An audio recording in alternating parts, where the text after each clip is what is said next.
Hi everyone, I'm Vicky and I'm a member of the Succeed with Dyslexia team. I'm joined today by Rob Potchak, the creator of Junior High Horrors Comics, the first ever comic books to become dyslexia friendly. So if I could just start off by asking you the story of where the idea came from to produce a dyslexia friendly comic. So there's two reasons behind it. One is my sister is a Girl Scout troop leader, and one of the girls actually had dyslexia. So she started asking, knowing that my sister knew a guy who was making comics, and she said, has he ever thought about making things that would be easier to read for me? And I basically was like, I didn't know that was something we could do. So I started talking to the letterer of the book, a gentleman by the name of Billy Parker, and he was like, yeah, let me look into it. Let's see what we can do. And we found an open source dyslexia friendly font called Open Dyslexic, and we were able to basically incorporate that into the book, which kind of went seamlessly, because the book's kind of quirky for like a young audience. So when you see the lettering, it's a little quirky, so it kind of fits right in with the book. But it was really because someone kind of nudged me and said, hey, is there any way that you can make your book more easily accessible for people with dyslexia? So I was able to do it. And then I started reaching out to comic book shops and started asking them how interested they would be in seeing full issues that were in that type of font. And the response I was getting was pretty good. So I started creating like little danglers and everything so that, you know, when you would see it on the shelf, there'd be something below it that would say, this book is dyslexia friendly. And the reason why I wanted to do that was because one of the things that you try to do as a comic book creator is figure out a way to get more people to go into a comic book shop and more people to want to buy the book. So you have to figure a way out of the normal four walls of what comic book readers want, which is, I mean, you know, you've got your Marvel, you've got your DC, you've got all that, but there are people out there that don't ever pick up those comics. So I had been told a long time ago that if you want to be a success in comic books, you've got to figure out a way to get outside the four walls. So Junior High Horrors is a parody of horror movies in itself. So because of that, people already, if they're into horror, are going to be more interested in this comic than they would any other comic. So it's already going outside of those four walls. But then with the dyslexia friendly font, I was sitting there saying, I could only imagine how daunting or how difficult it would be for someone with dyslexia to ever want to walk into a bookstore at all, because there's nothing in there specifically made for them. So when we started doing the font and everything, I was like, man, this is something that like there's up to 20% of the entire population that has dyslexia that suddenly have something that's made and catered to them. And it's the first of its kind. There are people that I've met at conventions around the country that have basically told me things like that's so cool, and because they're teachers or professors, they're like, I'm going to start putting my syllabus in it, so that, you know, it's an open source font, anybody can use it, but it allows them to sit there and make sure that students that originally may have been, you know, held back or not be able to keep up, suddenly now have something that should be able to assist them in further development.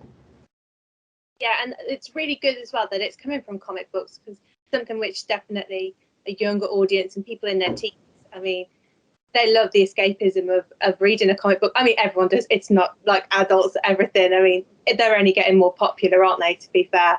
And especially, I think, the smaller independent ones, like you said, I think everyone's kind of done The Walking Dead now. Now we want something a little bit different. And I've seen as well that, especially in America now, that teachers and like education authorities are starting to look at comic books as a way of introducing kids into reading. And not all kids want to sit down and read a big long book, even if it's just 100 pages. It can be quite daunting, and comics are just another way of getting in there for people that have the reading difficulties. Yeah, Vicky, with me, like when I was like 10, 12, 13, somewhere around there, my parents actually couldn't get me to read a novel. Like I would look at the pages and I would go, there's way too many words on this. So I don't see myself as having a learning disability or anything like that. I just didn't want to do it. And at one point they handed me a comic book and I was just hooked. Like I was in from that moment. And I mean, 30 years later, I'm sitting here still both reading and writing comics. So it's a pretty crazy thing that's what got me into reading. And yet here I am still doing it. Yeah, exactly. So the art style of your comics is quite quirky. Like you said, it's a really cool art style, and the open dyslexic font in there as well really kind of makes it something different for people to look into. Where did you decide to go down that kind of art style route? So initially, when I came up with the idea, it was pretty weird. I was having a conversation with a New York City police officer who was telling me about a serial killer case that he had worked, which is pretty amazing in and of itself. And out of that, like just randomly, I looked over at him and I said, "What if Jason Voorhees was part of Peanuts?" And all of a sudden you had this murderous guy going around killing Charlie Brown's friends, and obviously my comic is not about killers or anything else. It's about kids that look different, that act different, that suddenly have a group of friends around them that also are like them, so that they're able to overcome adversity and everything else. But that's kind of where it came from. And I always looked at it as the type of project that would be perfect for animation. So when I reached out to Eric Kent, the actual artist of the book, I was like, hey, I know that you're a comic book artist, but let's see if we can get you to do something a little bit more cartoony with this, so that way, like if networks or anything ever did, want to pick it up, it's already like perfectly suited for that. But it also allows for people to pick it up and see who those characters are supposed to be like. And I've always said that there's two audiences for our book. There's the child who picks it up because it's everything that they go through in middle school, but then it's also the adults who are big horror fans. So when you look at the covers for our books, they're all homages to big horror movies or big horror series like Stranger Things. And it's really done so that way, like somebody who is just a fan of that stuff goes, man, that's really cool what they did there. And then I'm a big fan of horror. I'm a big fan of parody in itself. So I mean, like growing up, everybody knew who Weird Al was, and it was one of those things where you would always want to hear how he would make fun of the latest songs that are out there. So Junior High Horrors kind of does that, but it does it in a way where it's really done so that parents that read the book look at it and go, I see what you did there.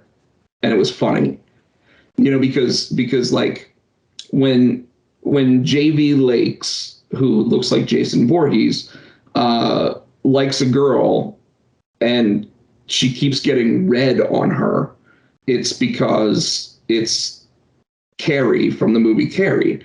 And, in the big famous scene, she just has like blood, like all over her. But in the comic, she just keeps dropping juice boxes and they splash up at her or whatever. And the only thing he can say to her, because he likes her, is red's my favorite color. Because that's something that when I was a child, I would have said the same thing. And that's kind of where the jokes come in and everything else. You take one of those famous scenes and you're able to sit there and kind of turn it on its ear, but make it fun for everybody. Yeah, that's really cool, that is. And just looking at them, you'd want to pick them up. They look brilliant to look at as well. Yeah, definitely.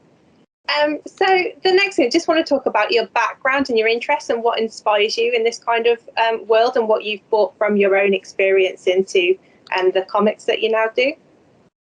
So I think I've already touched upon it. You know, when I was like 10, 12, 13, somewhere around there, it was something where like I know I went in for appendicitis to the doctor, and my parents just bought me comics, and I couldn't put them down. And like since that moment, I sat there and told myself, I want to do this.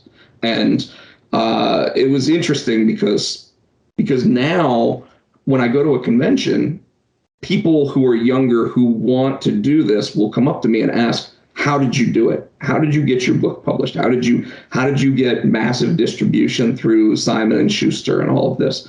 And it's really about the connections that I was able to make when I was a teenager, just because I was a nosy teenager, and the internet was in its infancy at that point, so it probably helped me out.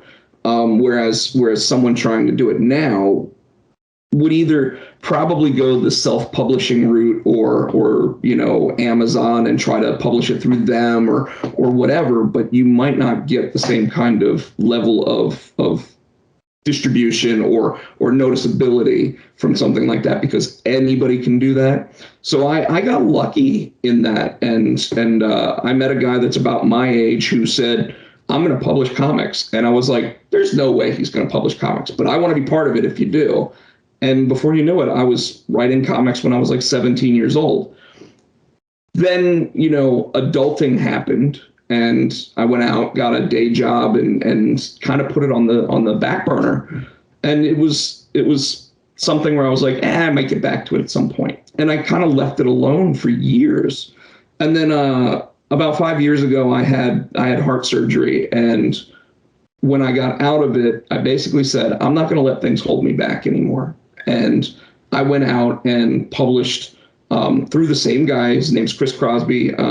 He publishes through a company called KeenSpot, and he basically reached out to me first and was like, hey, that book that you wrote like 20 years ago, do you want to get it published now? And I was like, of course.